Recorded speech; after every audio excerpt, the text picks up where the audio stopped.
Hi, welcome to the Real Estate Roundtable, where we discuss all topics real estate. I'm Nick Ahrens. Hey, and I'm Steve Crowley. I'm Darren Shepard. And I'm Jimmy Reed, and we're your hosts. Hey guys, Jimmy Reed and Nick Ahrens here with the Reed team, and we're talking today about the housing bubble. Is it here? I don't know. Does it exist? I don't know. Yeah, I don't know either. But we're hearing a lot about it. Yeah. I mean, I'm asked, it seems like every other week I'm having a conversation with somebody who brings it up. Sometimes it's a professional, a lot of times it's actually our buyers, it's our clients, right? Oh, yeah. Sellers, mostly buyers. Mostly buyers. Right. Friend of mine just sent me a YouTube video and said, hey, look at this. Right, a YouTube video of probably someone not even in real estate, but yeah. Nope. Look the guy up. He's not even a realtor. He's not licensed. Right. Yeah. I was guessing, but okay, thanks. Yeah. But that's typically what it is. Well, I guess first of all, where does the bubble? What is a bubble?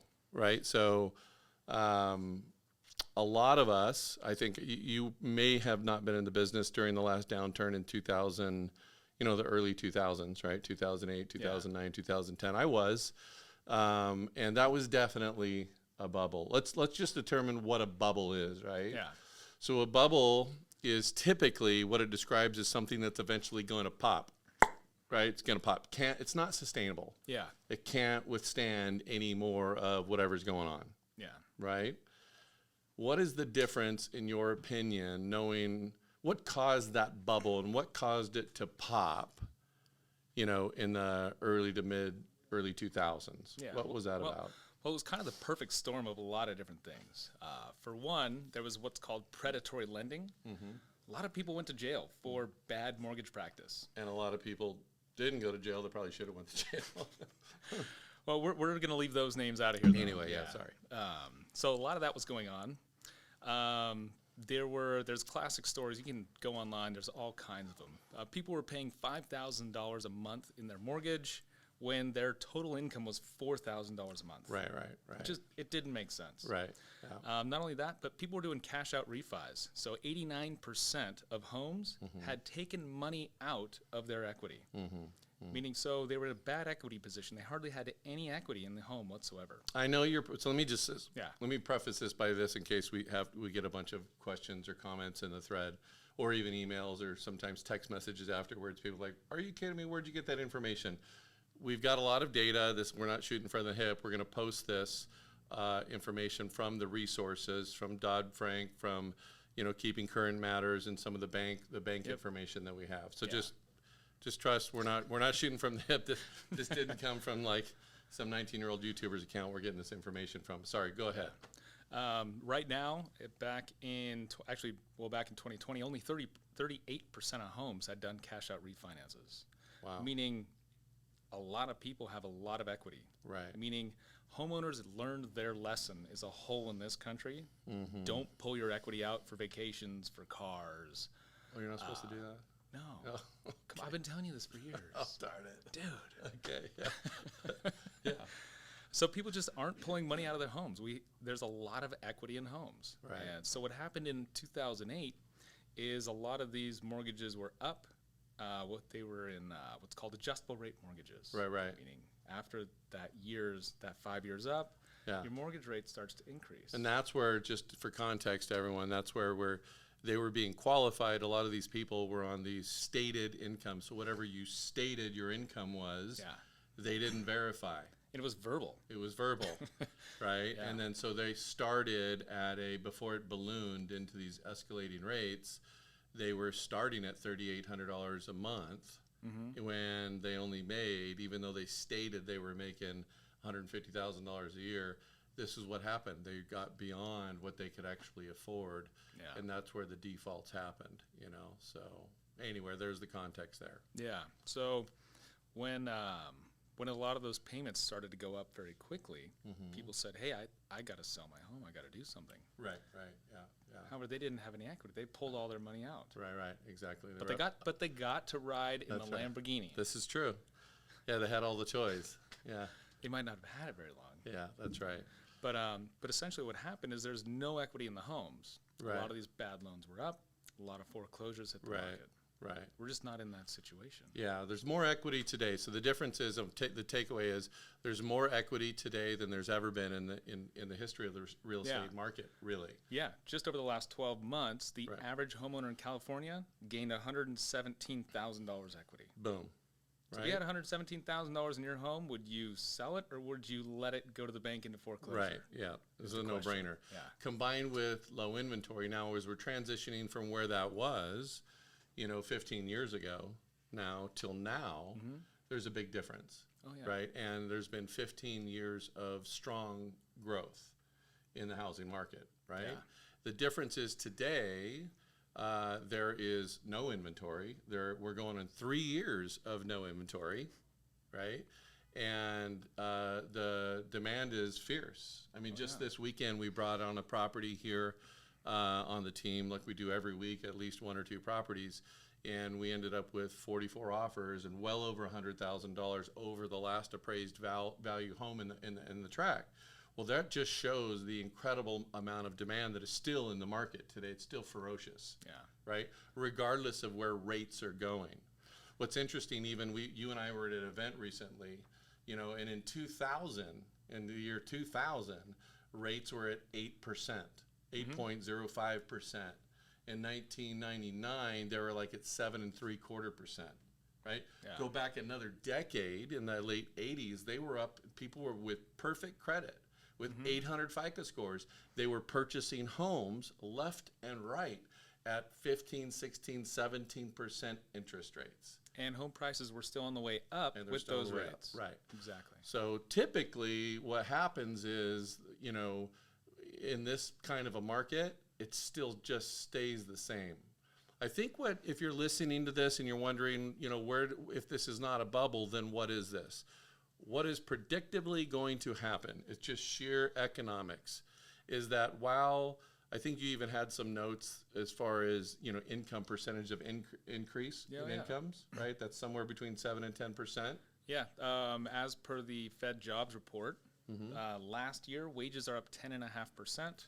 In 2020, wages nationally were up 7.5%. So wages overall are up 18% in 2 years. Right, which is massive, because we're not going to do the amortized schedule on a screen behind us right now. But what is massive when you consider, right, property values have probably gone up double that, right? But you're not buying the property cash. You're paying an amortized, mortgage payment on that number, right? So, but still yet, people are going to hit what's called a ceiling. So on a curve, it's not going to keep going straight up. It's going to slowly start curving at some point. And I'm not here predicting when that's going to be, but it's just basic economics that at some point, people's income are not keeping up with what I call the Manhattan effect, right? Pretty soon people got to move out onto the island or up north into Connecticut or over into Jersey because Manhattan's just getting too expensive. Over time, that's just what happens, right? In the very expensive areas. But it's not going backwards. Property values go down on the way up, ultimately. Well, with 40 offers on the table on your property, for example, what are those other 39 buyers going to do for the next one? Right, and that's really what it comes down to. Are they going to lowball it? Right, Or say, hey, I didn't even step up to the plate to compete. Let's go compete for the next one. Right, and then the alternative is this, and this is why people are willing to do it. Rent prices are exponentially growing, like never before. I've been in this business for almost 25 years. I've never seen rental rates go up like they have, right? And so what are people going to do? Leave their good paying jobs? Probably not. Probably not. They just pivot. They make different decisions. They make different changes in their lives to be able to accommodate for it. And this is the history of real estate. Yeah. This is nothing new. This is just, it's just at a different, we're just different economics today, period. Yep. Right? So the answer to your question is this. I would say half of the 44, right? They stay in the game. They keep looking until they find something. They borrow money. A lot, I would say 10 of the offers that we had on this and it happens week in, week out, but just on this case study, 10 of the offers out of the 44 had gift money. In fact, the offer that was ultimately, I think, received the best from the sellers who they wanted to choose it was gift money. So what you're going to see is more and more, because parents want their grandkids around them and so on and so forth. People want to stay around family. Yep. People are willing to do that. They're willing to invest, and we're seeing that more now than ever because of rising prices. And like you said, there's a lot of equity, so people can do it. I'm seeing that right now. There's a young married couple. I helped them buy a property in Irvine. They're actually buying new construction up in LA, and they can afford both mortgage payments. But they didn't have enough money for the down payment. Right. So rather than pulling money out through a cash out refi, they're borrowing money from mom and dad for the down payment. Right. After they move in, sell the Irvine property, pay mom and dad back, and they move up there. Right, and people get done what they want to get done, and the money stays within the family. This is all normal stuff. So I think what we're going to see is more of a correction as far as affordability. It doesn't stop. It doesn't end. Historically, it continues. It continues to go. But in order for there to be a bubble, there has to be something that is unsustainable in these people's incomes. Right. Yeah. So how they're earning their income, how they're making their money to pay for their mortgage, there would have to be a lot of corruption and fraud there. Yeah. Right. People would have to be out of jobs. Or their wages would have to be going down.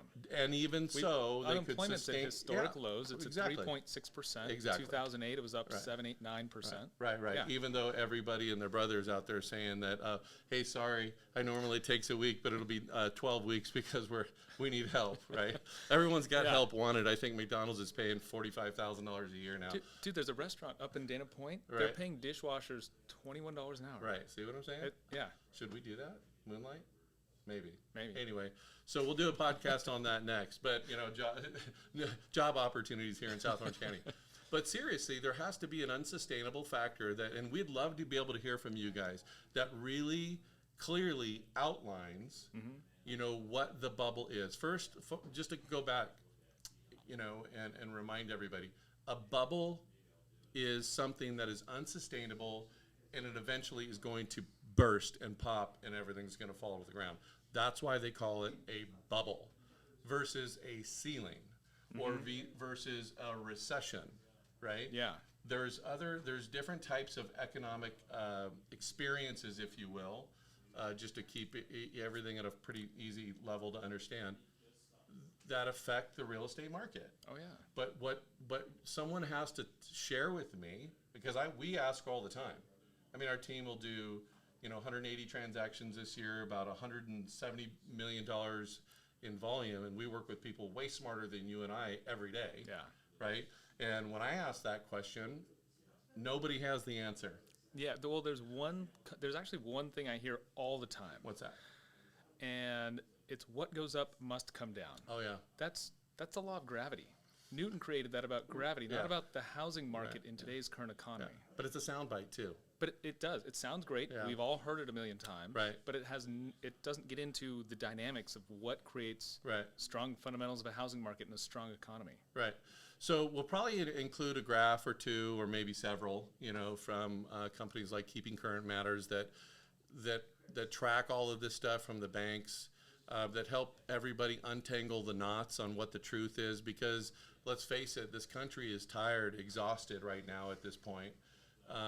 From being fear-mongered, right, and trying to be controlled by fear, and we just approach real estate in general. How we coach our clients is through facts, through data. The data doesn't lie; people do when they're trying to manipulate you.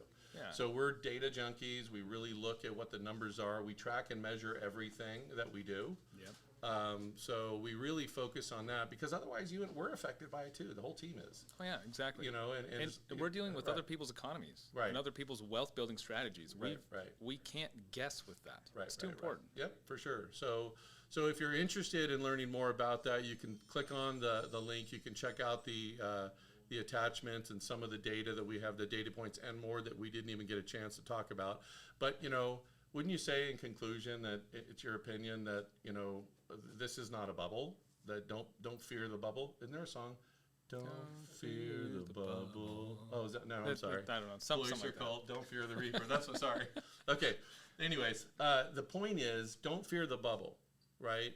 And if someone out there can share with us, enlighten us, please write here on the page. Please do. We'd love to hear more about it. But we would agree with anyone that's going to say at some point, there's going to be a leveling off. And that's only because of interest rates on the rise.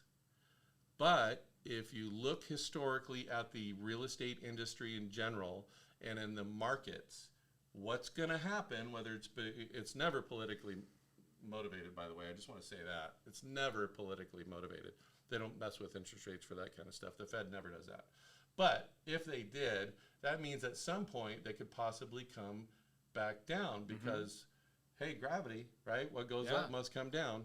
But anyway, historically, it always does as they climb. And when they come back down, what do you see? A big refi boom, right? Because what happens after every single recessionary period, what happens with interest rates? Right. They drop. Exactly. So do your homework. We're going to help you. We're going to give you a little bit of homework if you're interested. Feel free to reach out to us if you're a professional, if you're in the business. We'd love to have your opinion, even have you onto the show and discuss your thoughts, your viewpoints. We're just open to anything. We're not dogmatic very much. Try not to be. Yeah, try not to be, except maybe about our dogs.